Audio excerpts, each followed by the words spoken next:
Fala, galerinha, vamos continuar mais um vídeo, né, no qual a gente vai resolver, né, reforçar muita coisa dentro da química orgânica, ok? As questões do Enem são questões bem elaboradas e vocês vão continuar vendo boas questões como já viram nos vídeos anteriores, beleza? Então, vamos lá, vou compartilhar aqui com vocês. Opa. Nós vamos para a questão número 14 agora, né? O que vai ser trabalhado nessa questão número 14? Já vou avisando. Já foi trabalhado anteriormente, ok? E o que vai ser trabalhado nessa questão número 14 vai aparecer em muitas outras questões de orgânica, principalmente, à frente, tá? Então, fiquem muito atentos, tá bom? Nós vamos sempre trabalhar com conteúdos variados, questão a questão, tá? Não agrupando questões de mesmo conteúdo, né? Para que a gente possa trabalhar um pouquinho de tudo toda hora, que eu acho mais eficiente em termos de revisão, mas fiquem espertos, tá bom? Então, vamos lá. Aqui, ó. O armazenamento de certas vitaminas no organismo apresenta dependência de sua solubilidade. Opa, peraí. Se eu vou armazenar uma dada vitamina, um dado composto qualquer, no meu corpinho, esse composto pode ser solúvel em água? Não. Por que, Cris? Porque senão você excreta, né? A principal forma de excreção, né, de substâncias no nosso corpo é a partir da água, né? Fezes, urina, transpiração. Então, se eu quero armazenar um dado composto, esse composto ele não pode ser solúvel em água, tá bom? Então, vamos lá. Por exemplo, vitaminas hidrossolúveis devem ser incluídas na dieta diária, enquanto vitaminas lipossolúveis são armazenadas em quantidades suficientes para evitar doenças causadas pela sua carência. Então, se as hidrossolúveis a gente precisa incluir na dieta, é porque elas são excretadas, eliminadas com muita facilidade. E a água é quem, né, faz tudo isso. A seguir, são apresentadas as estruturas químicas de 5 vitaminas nos compostos necessários ao organismo. Então, a gente tem aqui de 1 a 5 numeradas, e aí pergunta: dentre as vitaminas, aquela que precisa de maior suplementação diária? Você, claro, precisa suplementar, ou seja, aquela vitamina tem que fazer parte da sua alimentação, a vitamina que você elimina com mais facilidade. E aí nós estamos falando, portanto, de hidrossolúveis. E aí, vamos relembrar algumas coisinhas, gente. Algumas regras gerais, tá bom? Quanto à solubilidade em água. Quanto maior a cadeia, tá? Quanto maior a quantidade de carbonos e hidrogênios, né? A cadeia carbônica ali, na sua estruturinha, ok?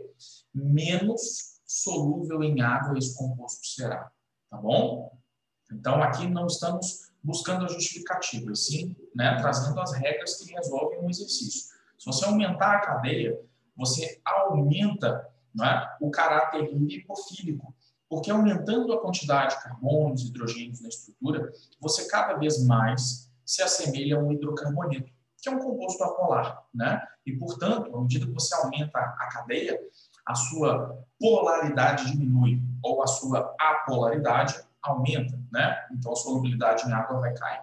Da mesma forma, quando você insere, né, na sua estrutura, quanto maior o número de 2 heteroátomos, quanto maior o número de oxigênios e nitrogênios na estrutura, quanto mais O e mais N a sua estrutura apresenta, mais ligações de hidrogênio aquele composto é capaz de fazer com a água.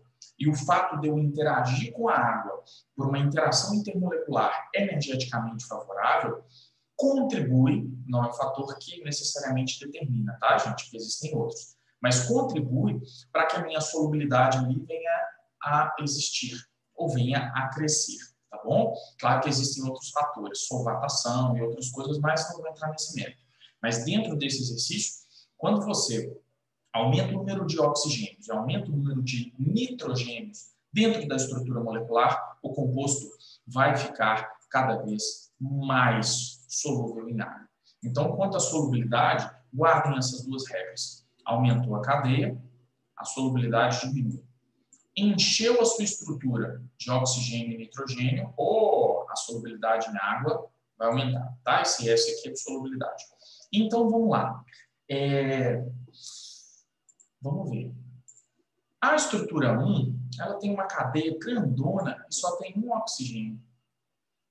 A estrutura 2 tem uma cadeia grandona, tem 2 oxigênios. A estrutura 3 tem uma cadeia relativamente pequena, se comparado às outras. E tem 1, 2, 3, 4, 5, 6 oxigênios. Oh!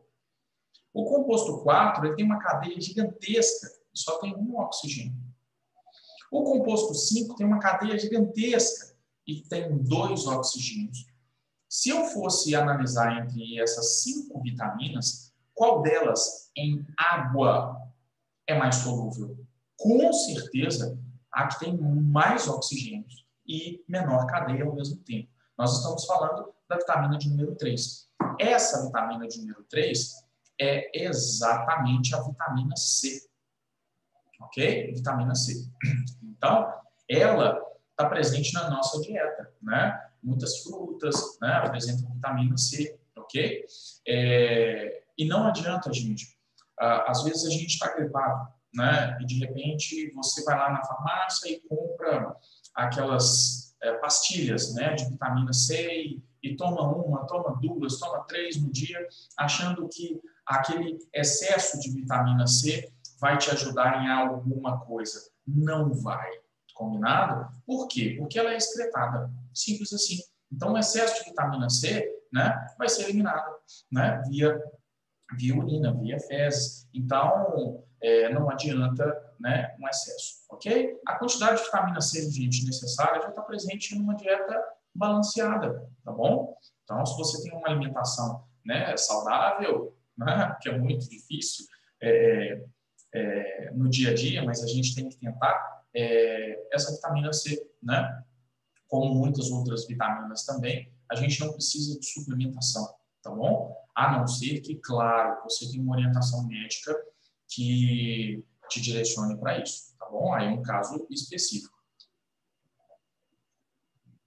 Vocês sabem que a deficiência de vitaminas, né, pode provocar algumas enfermidades, mas o excesso de vitamina também, tá bom? Então, muito cuidado, ok? Sempre seguindo orientações, né, do especialista na área de saúde.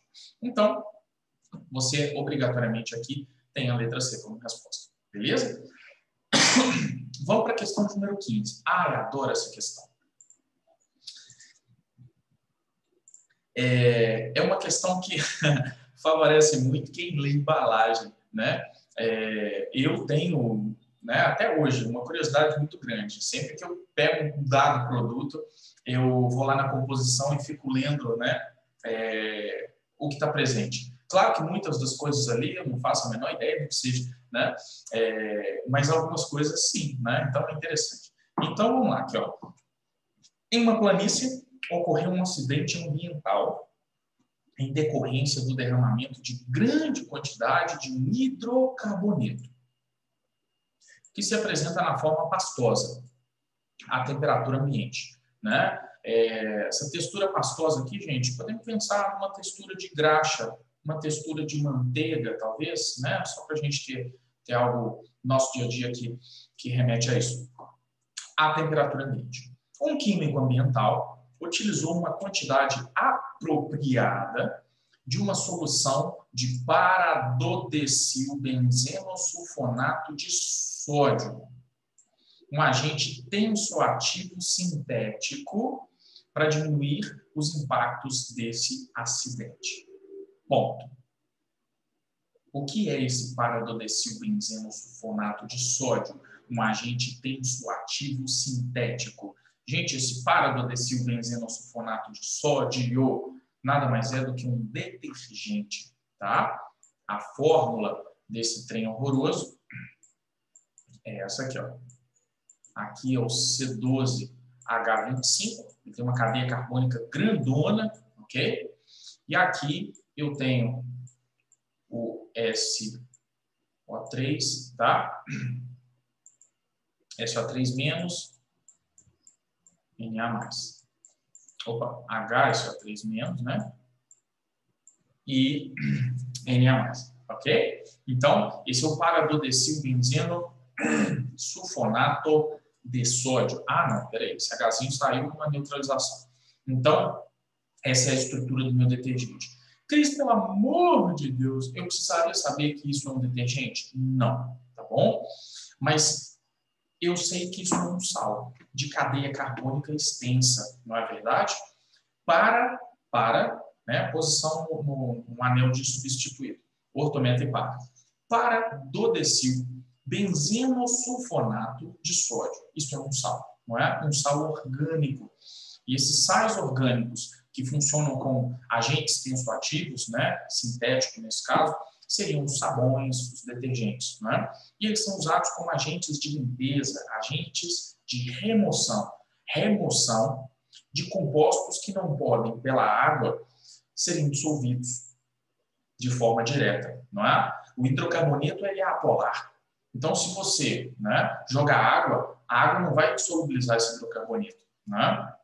Não explica, mas ajuda muito. Semelhante dissolve semelhante.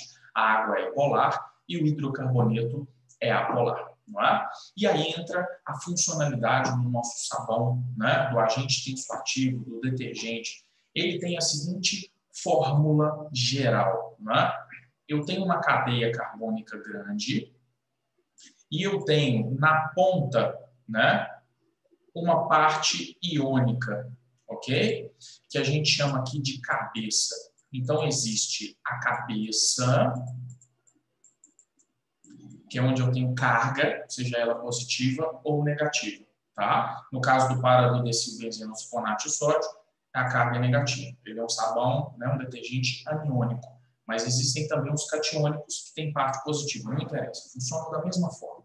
E eu tenho a cauda, né, que é essa cadeia carbônica extensa. E o que eu percebo aqui? A cabeça é onde eu tenho uma carga, é a nossa parte polar do agente tensoativo. Essa parte polar vai ser responsável por interagir com a água, enquanto a cauda, né, que é uma cadeia carbônica extensa, aí ó, carbono, hidrogênio, cadeias extensas lembram hidrocarbonetos. E, portanto, é a minha parte apolar do meu sabão. Ou do meu detergente, tá? Nesse caso, um detergente. Mas, aqui, eu percebo que a minha estrutura, ela tem uma parte polar e uma parte apolar. Não é? Nós vamos dizer que essa estrutura, ela é anfifílica ou anfipática, a mesma coisa, tá? Isso quer dizer que ela tem uma parte polar e uma parte apolar e, portanto, ela pode interagir tanto com compostos polares quanto com compostos apolares. E aí, como um sabão, como um detergente, como um agente tensoativo age, né? Eu vou apagar a estruturinha dele aqui, que ela não serve para nada, né? Ele age da seguinte forma. Então, imagine que eu tenho uma gotinha aqui de gordura, um óleo, né? Um hidrocarboneto pastoso aí, não é? E a água, o H2O, aqui, ó, que é polar, com a gordurinha, não interage. As interações não são energeticamente favoráveis, não é? E aí entra o sabão. O que o sabão faz? Ele orienta a sua cauda para a gordura e ele orienta a cabeça para a água. Então, ele vai fazendo, né, esse aglomerado aqui. Ó. As caudas das unidades do sabão vão envolvendo a gordura e elas, né, vão provocando aqui a formação desse aglomerado, né, gigantesco de moléculas de gordura, né, óleos ali, e, né, unidades do meu sabão. A gente muitas vezes, né, diz aqui moléculas de sabão, tá? Mas é um composto iônico, tá? É um sal. Então, aqui, né, o que eu percebo, ó, que as cabeças que estão aqui em azul, elas estão orientadas para a água. A água está do lado de fora, né? As cabeças seriam a parte polar, elas estão orientadas para a água, ok? Olha lá. Enquanto, né, as caudas, elas estão orientadas para a gordura. E essa cauda é a nossa parte, o quê? Apolar. Então, o sabão, ele tem esse comportamento, né, característico de interagir tanto com compostos polares quanto com apolares. E aí, a superfície dessa estruturinha, gente, aqui, ó, ela está cheia de cargas, né? As bolinhas aqui, ó, seriam as cabeças. Então, eu tenho uma esfera, é uma esfera mesmo, tridimensional, uma esfera tridimensional, onde a superfície exposta, que está em contato com a água, ela está carregada, positivamente ou negativamente, né? E aí, a interação que ocorre aqui, ó, entre a cabeça e a água, ela é uma interação que a gente chama de uma interação do tipo íon-dipolo. Então, o sabão, né, quando ele envolve as unidades de gordura, né, a espécie que precisa ser removida, né, e ele expõe para a água, né, uma superfície carregada, a interação é extremamente forte. Então, esse aglomerado de sabão, gordura, ele é grande, ele é pesado. Mas como essa esfera tem carga, com a água ela interage muito fortemente. E aí a água é capaz de remover essa micela que é formada, tá bom? E aqui, né, entre a gordurinha e a cauda, a gente vai ter interações do tipo de polo induzido e polo instantâneo. Daí, tá? Uma interação entre apolares. Então, o sabão tem essa característica. Isso é muito legal. Então, os sabões são agentes, né, utilizados para que nós possamos ali remover, né, compostos, estruturas que pela água sozinha não seriam removidas, exatamente porque não há afinidade entre essas estruturas, tá bom? E esse aglomerado formado aqui, deixa eu colocar o nome dele para a gente, esse aglomerado ele é chamado de micela, tá bom? Então, fiquem espertos. Esse comportamento, né, anfifílico aqui, que o sabão tem, né, no processo de remoção, detergente também, mesma coisa, é bem semelhante à estrutura formada ali quando vocês estudam, por exemplo, na biologia, uma bicamada lipídica, né? É uma bicamada. Então, a camada inferior e a camada superior, as caudas, que seriam exatamente as partes apolares, se orientam uma para a outra, né? Enquanto as cabeças, que seriam as partes polares, elas se orientam para o meio intracelular e para o extracelular, que é exatamente onde você tem a água, tá bom? Então, o esquema de micelas, lipossomos e também de bicamadas lipídicas, a análise seria a mesma, tá bom? Então, fiquem atentos em relação a isso. E aí, claro, vamos resolver a nossa questãozinha. Essa intervenção produz resultados positivos. Então, o hidrocarboneto estava lá. Você precisa remover ele. Jogando água, não, ele não é removido. Mas se você jogar água com sabão, ele vai ser removido. E aí a questão já está dizendo que essa intervenção produz resultados positivos para o ambiente. Produz, ponto final, aceite. Por quê? Letra A. Gente, não se esqueça, você está usando um sabão. Todo mundo sabe para que serve um sabão, né? Provavelmente você já teve contato com sabão essa semana, né? Então, você já sabe do que se trata. Letra A. Promove uma reação de substituição no hidrocarboneto, tornando-o menos letal ao ambiente. Gente, olha que termo pesado. O hidrocarboneto é letal ao ambiente, né? O ambiente vai morrer. Gente, você derramou um hidrocarboneto. Você usar um sabão, você não vai provocar uma reação química. Quando você usa o sabão, você não está provocando uma reação química. Você está provocando simplesmente a remoção de alguém que a água não conseguia remover sozinho. Letra B. A hidrólise do sabão de sódio produz energia térmica suficiente para vaporizar o hidrocarboneto. Pô, que isso? Você usa um sabão, aí libera-se tanta energia térmica que o composto ele passa para a fase gasosa.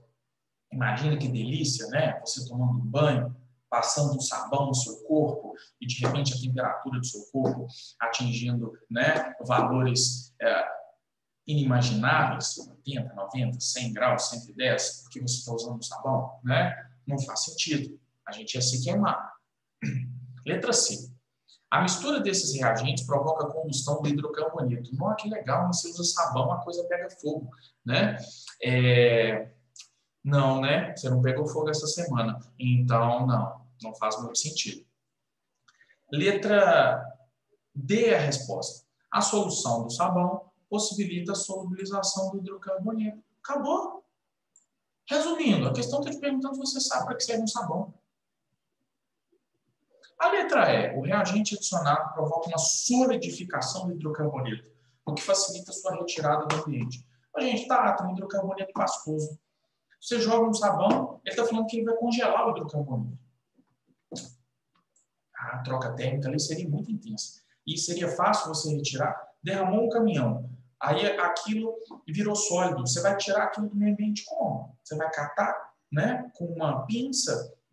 Não faz sentido. Não é? Então, tem questão que a gente tem que interpretar. Aqui, claro que eu falei um tanto de coisa, mas é uma questão que a interpretação já me dá uma possibilidade aqui de cercar a resposta, tá bom? Então, fiquem espertos, né? As questõezinhas do Enem, elas vão exigir interpretação da gente, tá? Análise, galera, e algumas questões a gente consegue resolver com mais rapidez. Essa seria uma delas. Claro que eu abri o leque, até mesmo porque existem muitas outras questões sobre sabões e detergentes que a gente ainda vai encontrar em diversos conteúdos. Em equilíbrio tem algumas, tá bom? Então, é isso. Até o próximo vídeo. Tchau, tchau.